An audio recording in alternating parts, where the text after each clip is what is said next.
So, good evening and welcome.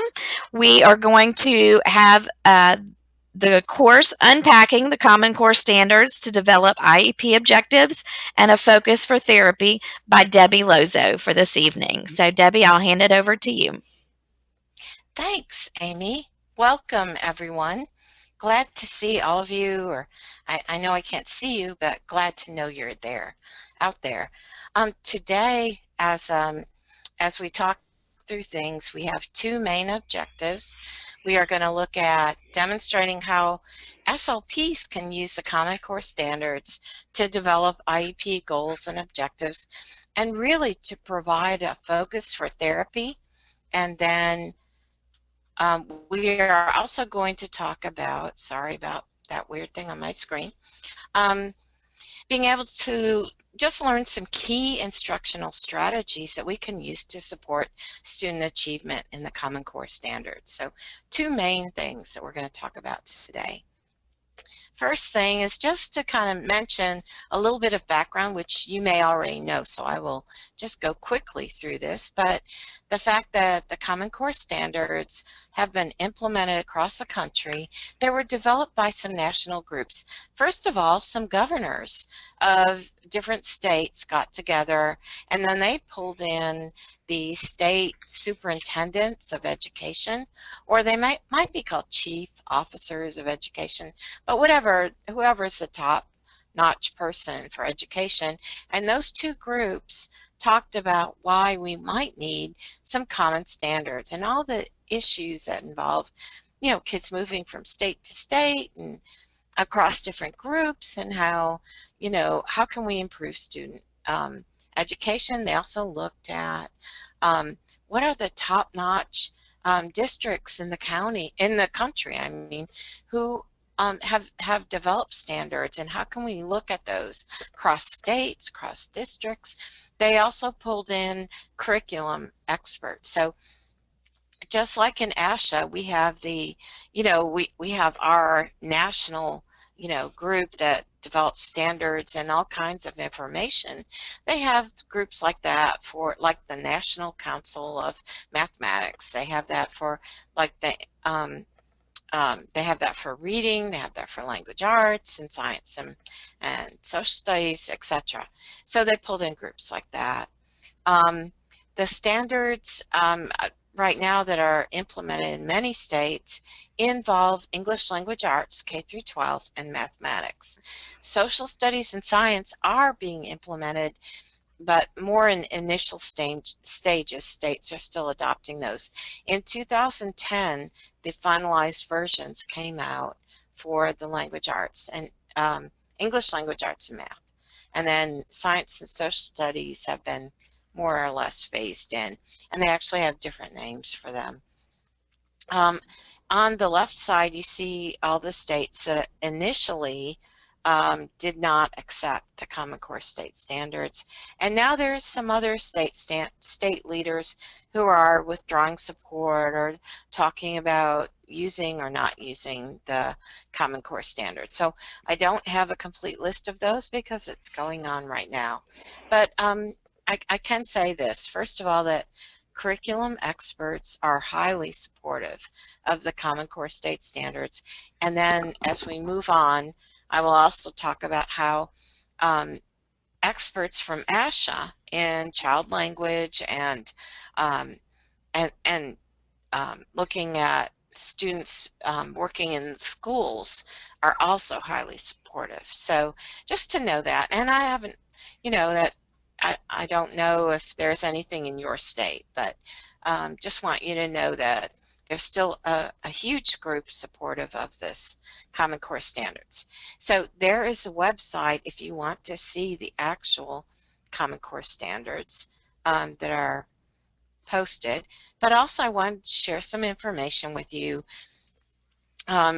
Recently in 2012, ASHA was in Atlanta, which is where I'm from, Atlanta, Georgia, and I found some really great sessions about it. And then since then, I've seen some other great information. So not that this is the only thing, but Norris, in her session at ASHA in 2012, talked about how these standards spiral, that you can really trace them going on up from kindergarten all the way through 12th grade, and that they're aligned um, grade by grade, that they have this progressive spiral. And in my state, in Georgia, I saw disconnects in the past in their types of standards, whereas here I see more of a continuity.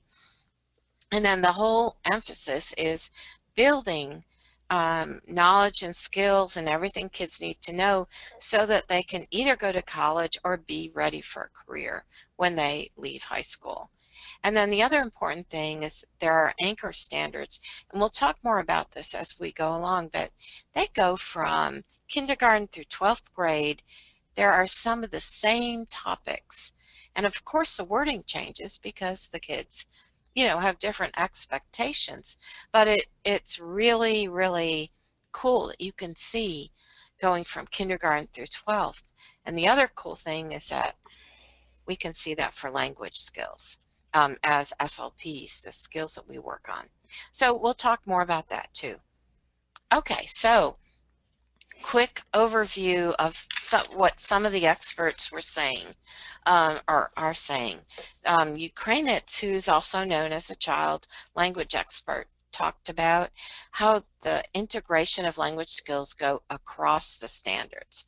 So not just across grade levels, age levels, and then also looking at different content areas. And then there's a focus on skills for the kids need to have to understand what's going on, to, in a classroom for the concept or whatever the teacher is teaching, and then be able to produce it, make a project, write something about it, talk about it, and then evaluate themselves or others. So there's a lot of higher level concepts going on. And then when we look at communicative purposes, can our students actually persuade someone else? Do they know how to do that? Can they explain their viewpoint or explain what happened? And can they convey or even retell or recount something they experienced? And as we depending on what level of kids you're working on, all of those are language skills that our kids have trouble with. And then there's a focus on helping kids become more self-directed or taking more responsibility for their learning, like being able to ask questions when they don't understand, request clarification, seek resources. We know our kids, our language disordered kids at least, are weak in that. And then there are lots of pragmatic language skills embedded in the standards. And they deal with conversations, whether it's academic or discussions about topics. And then here we look at, our language disordered kids and, are they able to communicate their ideas? Are we dealing with kids with social problems, social language problems? Are we dealing with kids with autism who have the ideas but can't always express them? So a lot of those types of skills are embedded in the standards. Barbara Aaron also talked about the fact that students with language impairments are more likely to encounter difficulties. Kind of not a surprise if they're putting more of the language skills that are foundations into the standards, and of course our kids are going to have some trouble. And then maybe more students will struggle, so maybe our impact could increase as people understand what we do as speech language pathologists in the schools. And then she talked about a shared responsibility. Can we develop partnerships with our classroom teachers? Can we collaborate more often to kind of talk about some of these skills that are in the standards? And as we go through this uh, um, webinar, we'll talk more about how the actual skills, and as you see them, I know you'll automatically think, oh yeah, I work on that. Oh yeah, I could help teachers with that. And so, how can we, increase our role in helping teachers with that? And then Barbara Aaron is the one that the sessions I attended who talked about unpacking the standards and teaching the language underpinnings of the curriculum. Now, I've heard it talked about several different ways. Language correlates, language underpinnings, or language foundations. So just kind of think of those as the same thing. And I'm not sure what experience you had in your school district, but when my school district went from the like a Georgia QCC, we called it, to a performance standards outlook, and that came out a few years before the Common Core.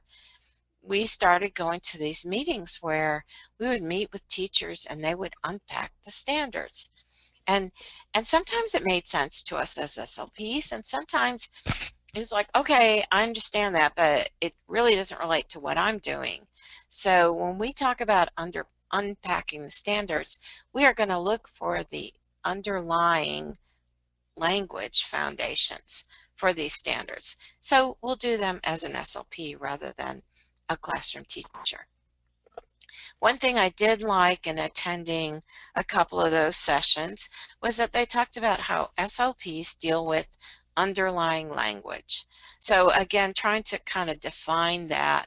Um, they said in a couple of the sessions I attended, nearly every standard is dependent on underlying language skills, including, or especially for us, looking at metacognitive abilities, our ability to think, our students' ability to think about their thinking and their awareness of their cognitive processes. And I always, when I explain that, I always say, okay, I understand that my brain doesn't work well in following maps and remembering directions when I'm driving. So I know, I'm aware that my cognitive processes for that are weak. You know, it's just kids understanding, thinking about their own thinking and understanding their strengths and weaknesses. Well, linguistic abilities, of course, goes without saying, we know morphology, syntax, semantics, phonology, pragmatics. And then other related cognitive abilities, being able to focus, you know, our attention, students' attention, their ability to remember things and store information, retrieve that information, group it by categories, sequence it, discriminate it. This from that. This is it, this is not. And then meta-linguistic abilities about, you know, awareness of patterns of syntax and morphology, etc. All of these things make sense to us, and they're embedded in those standards that we're going to look at. Okay, so for today, when we talk about the Common Core state standards, there are three big things, and actually I count them as four. There are language standards, and embedded in the language standards are conventions and grammar and things that we might not, you know, always totally, there are many things that we would focus on actually, and a few things that maybe we wouldn't. It also includes vocabulary standards. So I've worked with a group in Georgia to kind of separate those out. So when I say the big three, I'm actually thinking the big four: language standards, vocabulary, because there are a huge number of vocabulary standards and they're so important, listening and speaking standards, which also includes some vocabulary, and reading standards, which also includes some vocabulary. But all of those have big time language skills in them.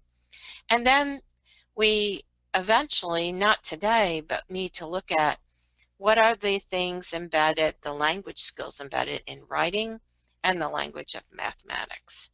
So for today, we're kind of doing the big three, kind of big four. Okay, so let's kind of look at these standards from an SLP lens. I mentioned that I attended a bunch of meetings to unpack standards with gen ed teachers, and I know that the way we look at things would be very different because we're going to look at the language skills and, truthfully, communication skills that can impact our TIC and voice and fluency. So it's not just language, although that's, maybe on the forefront.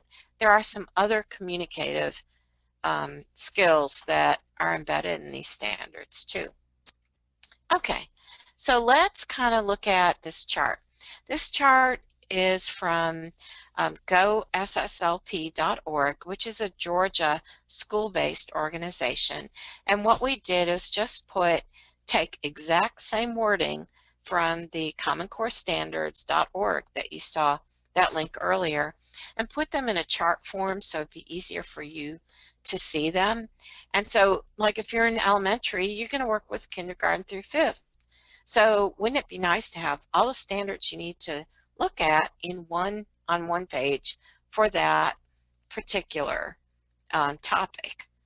So that's what we did. So if you go to this organization, on the left-hand side, there will be little, topics or links.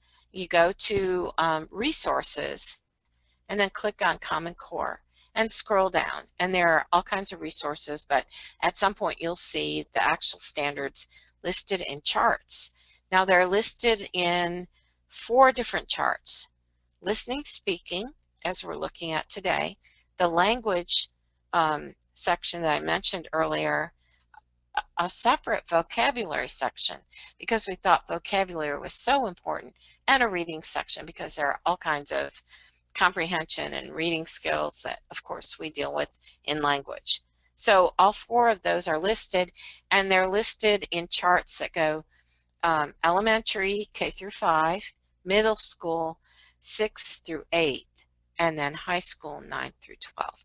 So if you're in a high school, you click on, for example, listening, speaking, and you scroll down and you just find 9th through 12th. And there you have the standards you need. You print it out. And then as you work on things, you can kind of look at those and take a look at what might be needed. So just to kind of explain that, let's take a look at listening and speaking, kindergarten through 5th. So just to give you kind of an idea of the progression, you'll notice that it says number 4. So because it's a number, that means it's an anchor standard. So it goes all the way from kindergarten through high school. So in this one, it says, describe familiar people, places, things, and events, and with prompting and support, provide additional detail. Okay, so then we go to 1st grade. Describe people, places, things, and events with, and then in the red we have the differences. Relevant details, expressing ideas and feelings clearly.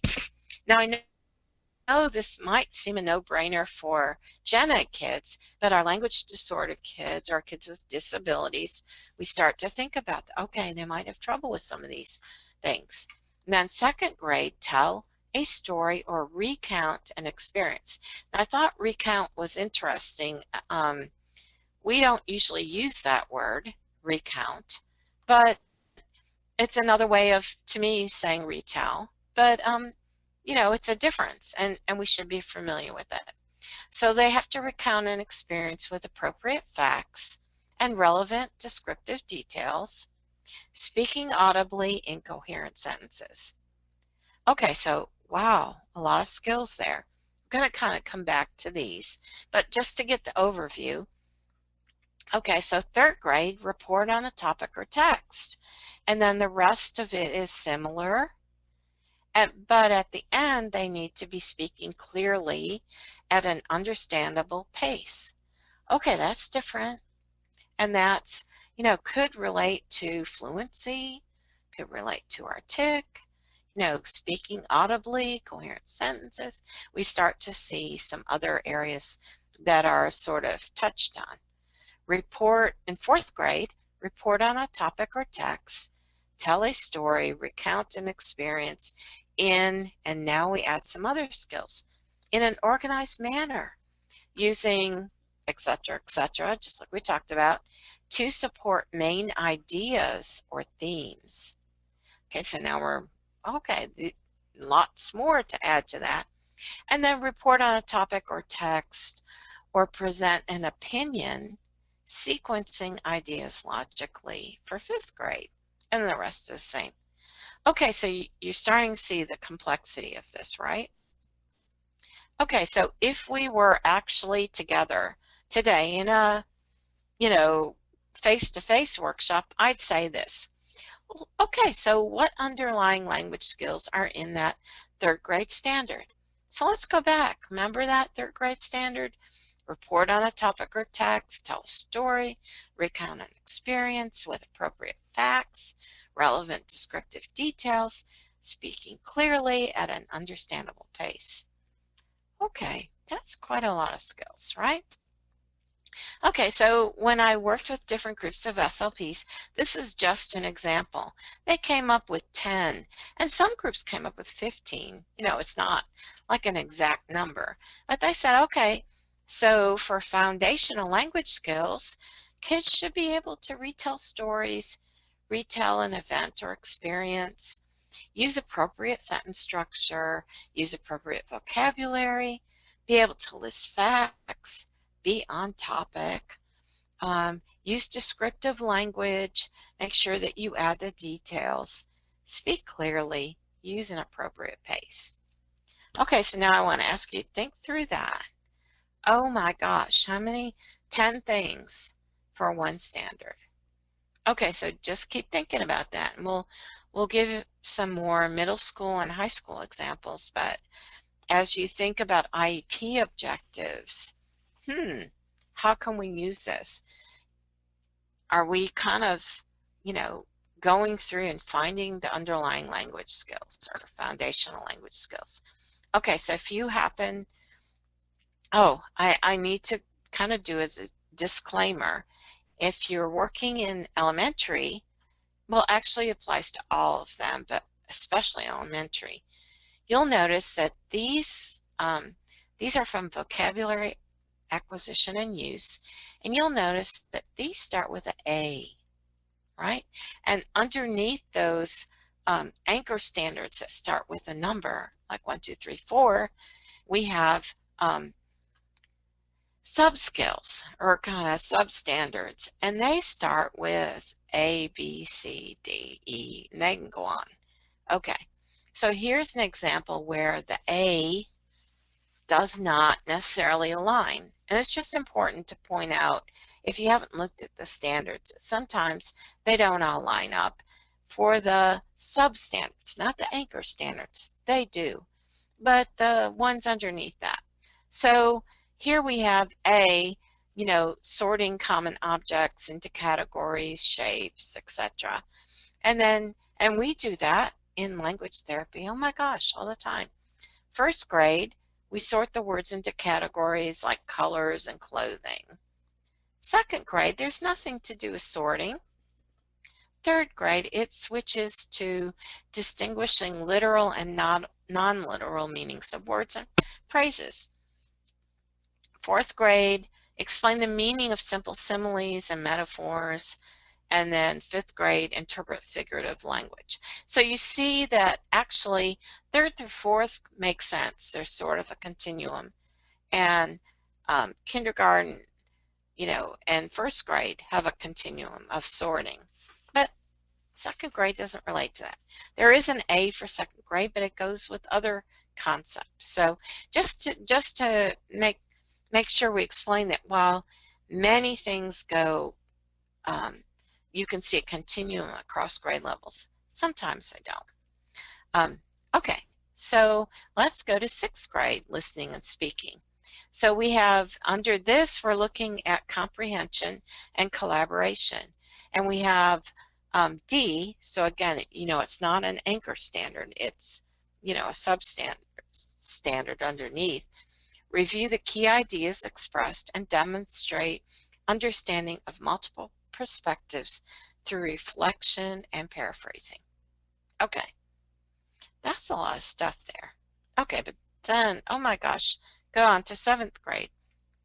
Acknowledge new information expressed by others, and when warranted, modify their own views. And then 8th grade, same thing, but then qualify or justify their own views in light of the evidence presented. Okay, so we have a lot of concepts there that are definitely at a higher level, and we may have some lower level language thinkers on our caseload. But let's just kind of go back and do the same thing. So what underlying language skills are in the 6th grade standard?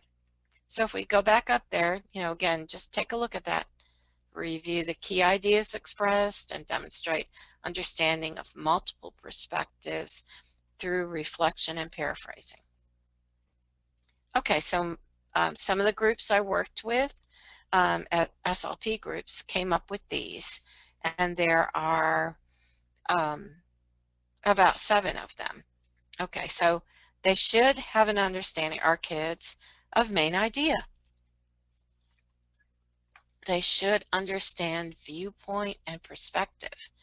Now, that may or may not be a difficulty, but for kids on the spectrum, we know that they have trouble seeing things in other people's eyes or in another viewpoint. So that's something to think about. Then we have understanding multiple perspectives. So not just the first two or the second two, their second and third, I'm sorry, but understanding multiple perspectives. And then can they reflect on it? Like reflect on another person's viewpoint versus theirs? Can they paraphrase, kind of or summarize the important parts of this? Our kids with language disorders are going to have trouble with that. Okay, one more thing. Looking at those skills from 9th to 12th grade. And here we have comprehension and collaboration. I believe it's listening and speaking again. Sorry, I forgot to list that there. So we have D and D. So again, we're looking at sub-skills, not the anchor skills. So can they respond thoughtfully to diverse perspectives, summarize points of agreement and disagreement, and when warranted, qualify or justify their own views and understanding, and make new connections in light of the evidence and reasoning presented? Okay, does that blow you away? Sort of does me. And I worked in high school for a number of years, so it's not that I haven't seen high school work. Okay, and then 11th to 12th, they take the same kind of idea, respond thoughtfully to diverse perspectives, and then say, synthesize comments, claims, and evidence made on all sides of an issue, resolve contradictions when possible, and determine what additional information or research is required to deepen investigation or complete the task. Okay, so I'm not trying to overwhelm you. I get it. This is a big thing, but let's just talk. Let's go back and kind of go back and unpack, or as we talk, find the foundational language skills. So go back and look at this one more time. Respond thoughtfully to diverse perspectives, summarize points of agreement and disagreement, and when warranted, qualify or justify their own views and understanding and make new connections in light of the evidence and reasoning presented. Hey, still a lot of stuff there. Okay, so my group of SLPs that I've worked with said, okay, you've got to work with them on perspective. Even if they learned it in middle school, you've got to go back and talk about it again. What does it mean? What does it mean to find different perspectives? And then what's point of view? Because they are obviously closely connected. So they've got to understand that. I think earlier we mentioned viewpoint in middle school. So points of view, perspective, viewpoint. You probably need to work on some of those words. And then if they've got that, then you have to start summarizing or learn to summarize how they agree or disagree. So that would be another thing. And then overall comprehension skills are key here. And then how could a student present a case for their own point of view? Like they've got to understand all that stuff above it first, and then use evidence to make new conclusions. Use reasoning skills, be able to explain and present. Okay, a lot of information there. So as we're talking about things, and I've got some ways to work through that, is just really important that we do follow what Barbara Aaron said about unpacking the standards, but looking at it from an SLP point of view. And this is just one more example of how a third grade reading standard looked at, because I didn't have an example of that yet. And looking at the logical connection between particular sentences and paragraphs in a text. And then, okay, as SLPs, we could help them look for connections, comparison, cause and effect, first, second, third, sequencing. Okay, just another kind of example of that. Before I go farther, I would kind of like to know if there are any, let's see, nope, questions, or if you have a thought or idea. I know that I'm going to share a lot of information with you, and some of it we may not get to every slide, but it'll be there for your information if you need it. Any questions so far? It's kind of a lot of stuff in there in those standards. Okay, well, we'll keep going, but just want to keep offering that to you, that you're welcome to have a question anytime and post it, and Amy will be looking for those. Okay. So, I actually use this in personal experience, and then also looking at some research from other experts. So how do we look at those standards and then unpack them and figure out what do we use for IEPs? So this is sort of a very generic type of suggestion. So you review the content. You have an IEP coming up. You already know the student. You're going to review the standards for the grade. And you're probably going to go down. Remember that, I'll show it to you again in a minute. Remember that K through 5 or 6 through 8 or 9 through 12?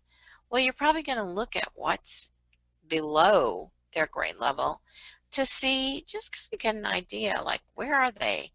Are they functioning? And you do not need to report this. This is for your own information. Let's see, he's in third grade, but he's sort of functioning like a first grader.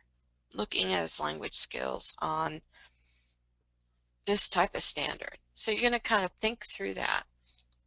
You're going to, so that takes you to the next one about present level of functioning. In addition, you are going to use all the same things you've always used, looking at their patterns in academic performance, looking at all the student data, because, most of the time you've got the classroom teacher there. If they're in special ed, you've got that teacher's data, kind of looking at it all. And then think about your therapy interventions and progress on goals and any kind of work samples you receive from therapy in the classroom, and observations, teacher, clinician probes, accommodations, modifications. You're going to think about the total child, basically. Look at their previous IEP, look at what the new IEP is being developed. Most of us have electronic IEPs, so you can view what the special ed teacher's putting in. Usually special ed teacher, if they're in that is adding the gen ed teacher's information, or you might be the one developing it, and then you'd be adding it. And then you kind of maybe think through, what are the most important or relevant standards?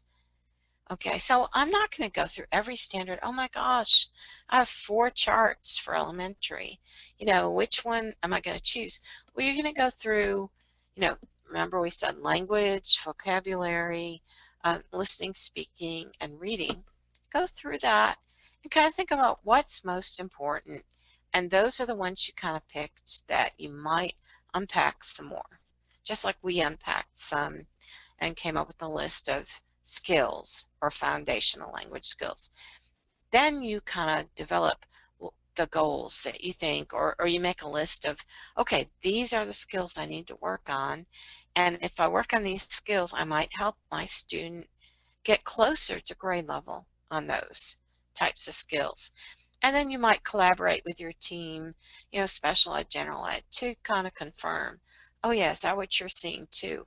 Because you hate to, or I always hated to develop something in isolation just based on therapy room and then find out that that's not the major concern when they're out there in the real world.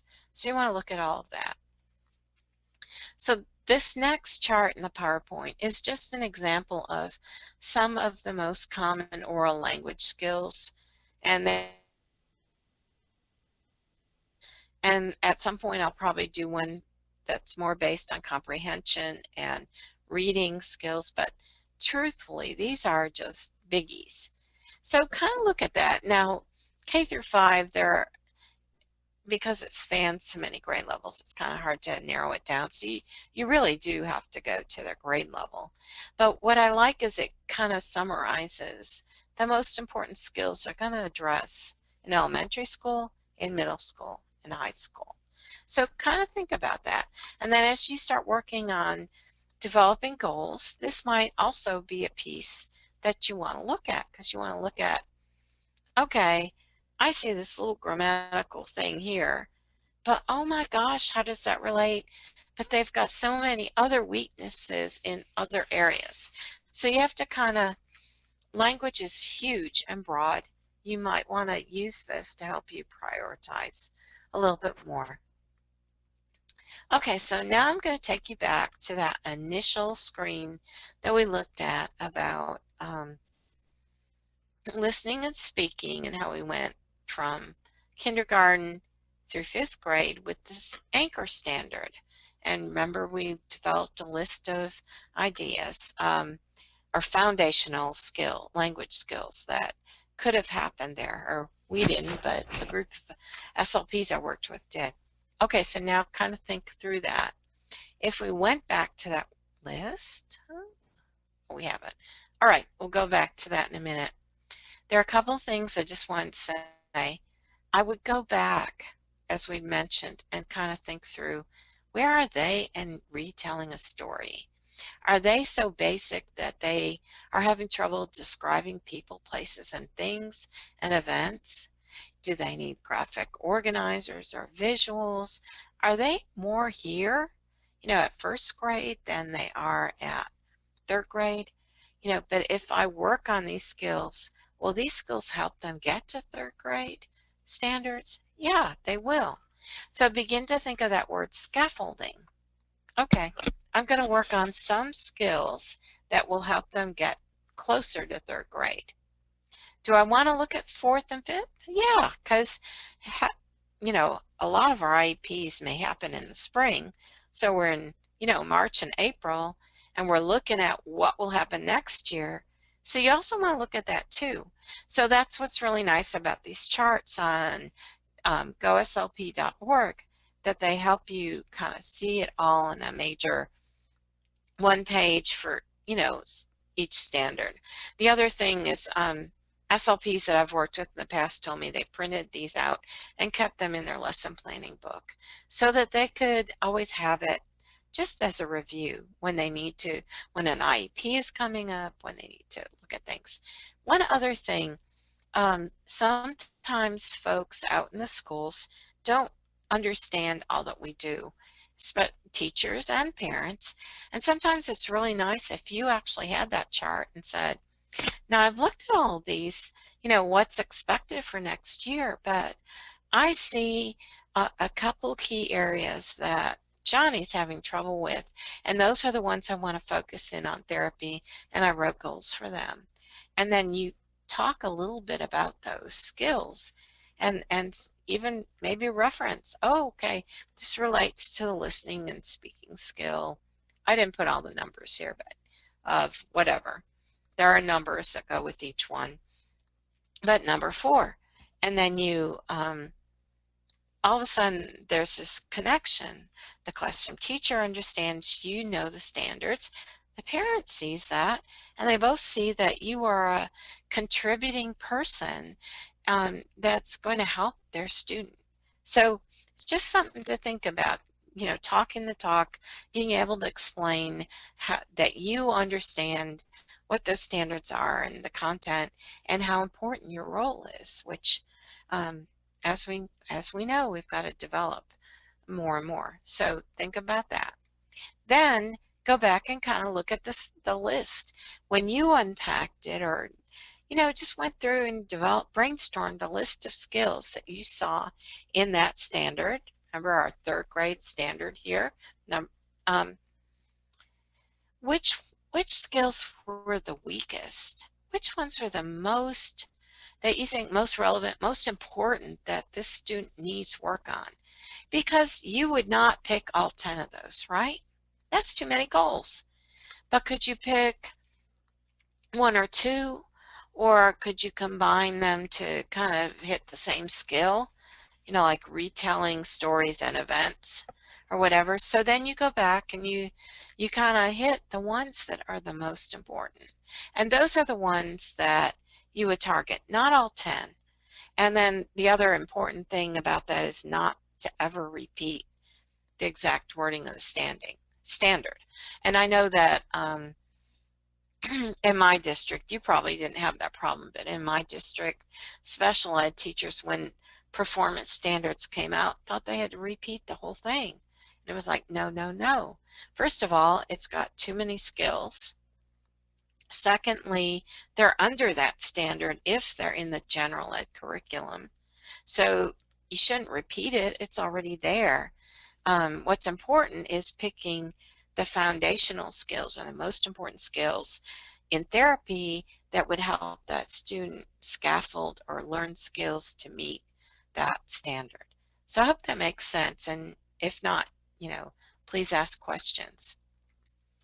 Okay, so now we're kind of moving on to looking at, okay, how can I use this information to develop goals? I have an example here, and the main reason I have it here is on vocabulary is just that I had a group of people that I was working with, and we chose vocabulary. So I hope to add more examples later. But in this one, we had some common grade level skills that we were looking at. Multiple meaning words, affixes and roots. These are all in the vocabulary standards, using context clues, using figures of speech. And we thought, okay, not only can that help you focus on that student needs, but you could kind of pick some of these for short-term objectives, just like I mentioned a minute ago. And so here are some examples.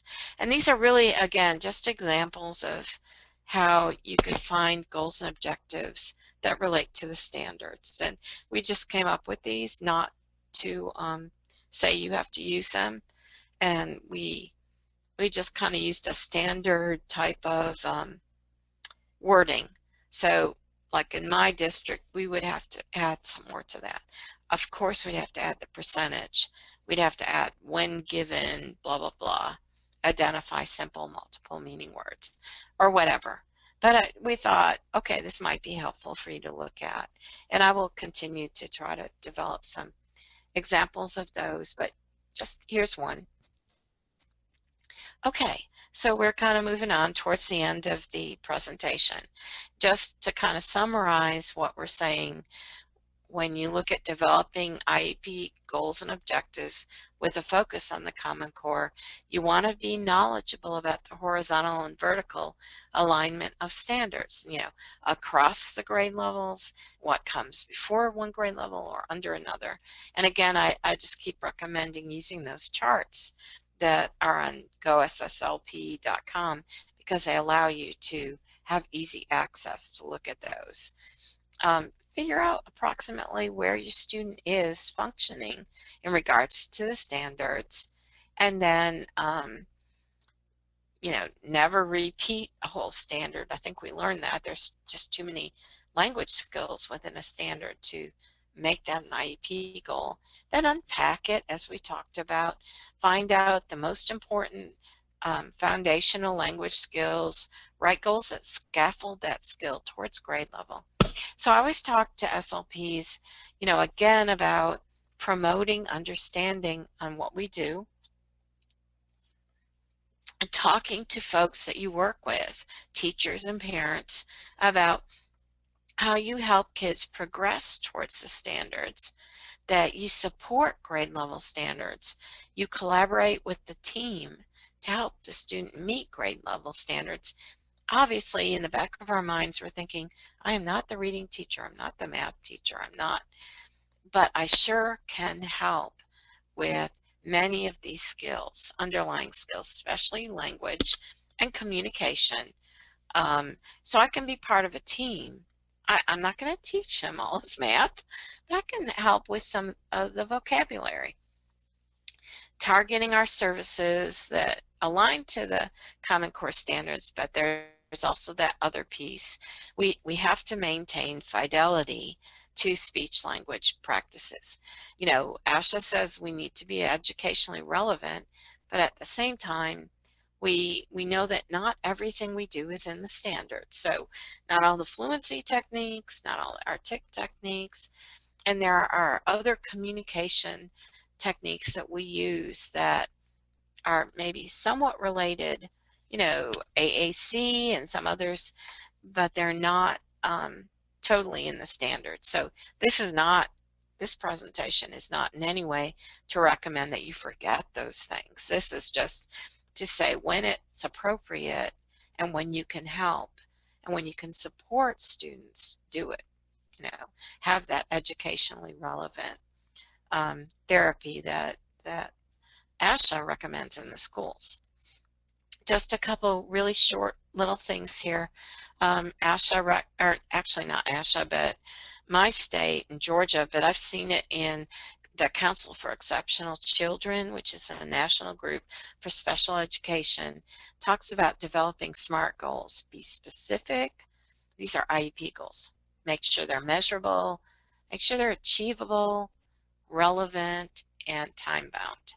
So just to kind of define those things, specific, again, connected to the standards for us as SLPs when appropriate, measurable, make sure that we can assess their progress. We don't want those really, vague global skills that nobody knows what you're talking about. Achievable within 1 year. And that is what has been drilled into my head ever since I started in the schools. Even though sometimes other people, parents, teachers, even administration might want you to, develop 3 pages of goals, you've got to think, what can I really achieve in 1 year? You've got to really think about that. And they need to be relevant based on data and tied to that present level of performance or that overall look at the student that we talked about earlier.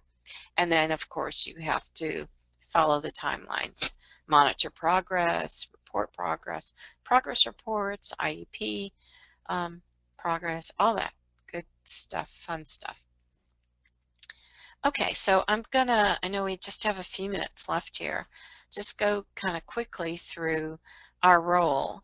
And this might be one of the slides we just kind of gloss over, but I took the key words out of the ASHA roles and responsibilities of SLPs in the schools. So we're all in the school, so I'm assuming you've got that, but every once in a while you might want to pull it up just to explain to someone else. And that curriculum-based therapy, that we're looking at therapy that scaffolds learning to assist students to achieve grade level standards. And then I found some really good strategies from a book called 6 Core Strategies, and it was really a book written by curriculum specialists, so it was not necessarily aimed at SLPs, but they talked about the fact that these strategies were good K through 12, but you would of course have to adapt them, and that anyone could use them. So I'm just going to hit a few highlights of them, and that will finish out our night tonight. I just wanted you to, I hate leaving without some practical strategies that you could use in therapy. And these are all kind of looking at things a little differently. Many of us as SLPs use um, literature or storybooks or children's literature passages, picture books in our therapy. So one thing I didn't think about until I read this book is, um, wow, what if you set the stage for reading for meaning? You provide a statement about a passage or story you're about to read. And again, it could be like in therapy, you're reading aloud to them, or you're sharing reading. You read part, the students read part, or a student reads it independently. We do that less often, but that's a possibility. You look for evidence during reading and fill out the chart, or the students do. And then you determine if the statement is true based upon the evidence. So there's all this stuff in the standards about evidence. Okay, so here's a really cool book. It's so cute. A Snake in the House. And in this story, a little boy finds actually by mistake, has a basket and a snake gets in it and brings the snake into the house. And the snake wanders all over the house. And of course, there's a cat. There's all kinds of problems that the snake incurs. So it's really kind of fun. So what if I were reading that book now after reading the book to the students after reading this research book, I might say, okay, I have something I want you to, as we read the book, I want you to think about this. Now I put 3 examples, but depending on your student group, you may only use one of these. Just depends on what you think. So even though snakes scare people, people also scare snakes. So I want you to think about it. What's proof in the book as we read the book together? What proves that or what doesn't prove that? So you begin to get them to be thinking about evidence, which is huge later on.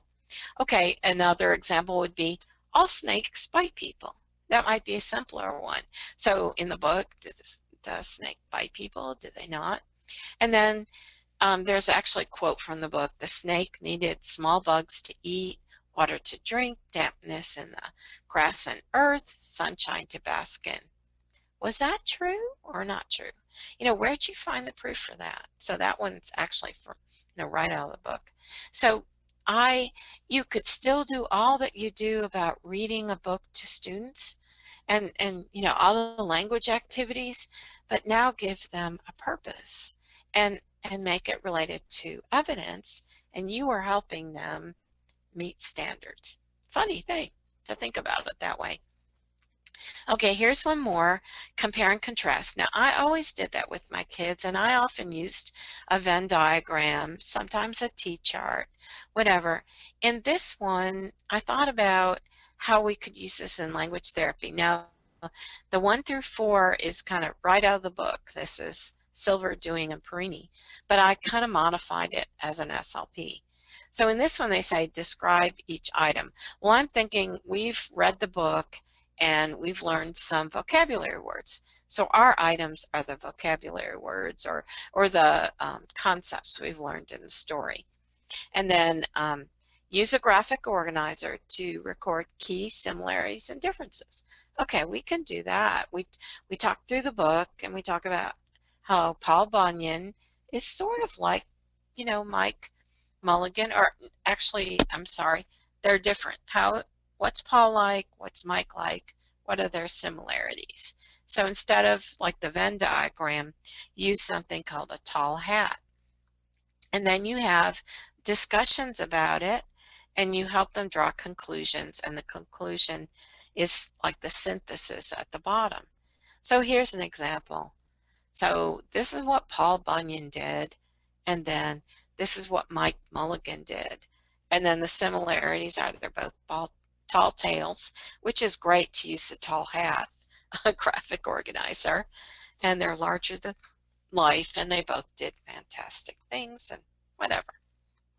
Just an example again of maybe doing compare and contrast a different way and coming up with maybe more synthesis or more thinking. Okay, and then this last one, inductive learning. There are 6 strategies, but we don't have time to go through them all today. Okay, in this one, I am thinking that we have read the story and we've learned some vocabulary words, and we're going to group them and kind of put them under certain um, categories. We're going to figure out what the categories are, and then we're going to use those categories to develop a set of hypotheses about the content that's to come. And then during learning, we will collect evidence to see if it's true. So this kind of takes categorizing and grouping to a new level. So I taught this mystery unit a while back, and I didn't read this book beforehand. So this is what I would have done had I read the book beforehand. But okay, so we had this mystery, and we had all of those words on the top. We had learned about all of them. We understood their definitions, and I said, go group them. Figure out what words go with each other, and then let's come up with a label. Okay, so that's where mystery, court, emotions, occupations, and brain power came from. And then we had to develop a hypotheses. So we had two that were kind of predictions. Now, when you say hypotheses, that sounds kind of, I don't know, intimidating. So we use the word prediction, which makes absolute sense to me. So we did a unit on mysteries, and we're going to keep reading some other short mysteries. So now we're going to predict, based on the one mystery we read, are the others going to be the same? So is it that a mystery has someone who investigates a crime and uses their logic to outwit the guilty person? Well, that might be true. Is that true for all mysteries? Well, we're going to read 5 more, and we're going to see. Okay, or a mystery has a detective who solves the crime and takes a guilty person to court. Is that true? And so we'll read our 5 short mysteries and decide. So again, it's like really making them think and analyze and use evidence in the text. So something else to think about, kind of taking your story-based therapy to a higher level. Okay, we are just about at the end. A couple more things just to mention. In the standards that we looked at, I talked a lot about perspective and point of view. So here are some ideas. I'm not going to, go through all this because we're just about at the end. But there's a graphic organizer that helps students say, okay, here's the problem or issue, and then here are 2 different people. What's their point of view?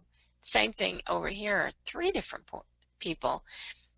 For kids with, especially with autism or social issues or processing issues, they've got to see it.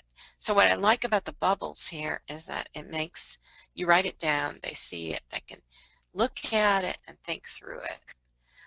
Another way is to give them a picture, like a cartoonish thing. In this one, there was someone, I think it was the teacher, was thinking, I wish you would stop interrupting me. This kid is always I think it's oh well, I can't read it. Interrupting me or something, or correcting me. That's what it was. This kid is always correcting me. So in this one, the students draw pictures and then they put bubbles. And again, just an example of how you can use some of these things to, portray it visually and get the kids talking about and thinking about it. I'm going to just quickly clip through these, but there's some other ways in using like a timeline or used to be a number line, but an idea of helping them talk about emotions and explaining, like going from miserable to ecstatic, or going from angry to proud, and then rating things that happen in their life, like Jack failed his math test. How does he feel? And you go back and you kind of rate that. So these are just, again, therapy ideas. Another one about boiling point, helping them visualize their feelings and emotions, and then going from someone's point of view, evidence for, evidence against, because eventually they have to explain their point of view and justify it. So here are some examples of things you could use. And then the last one is basically a handout, and it will be in your packet. And it looks at different vocabulary strategies. So I will not go over those today, just to leave them with you. And the author came up with kind of different wording, but if you read through it as an SLP, you'll say, oh yeah, I do that. I do that. So here are some research-based vocabulary strategies that you could use in many different ways. Okay, so we are basically done.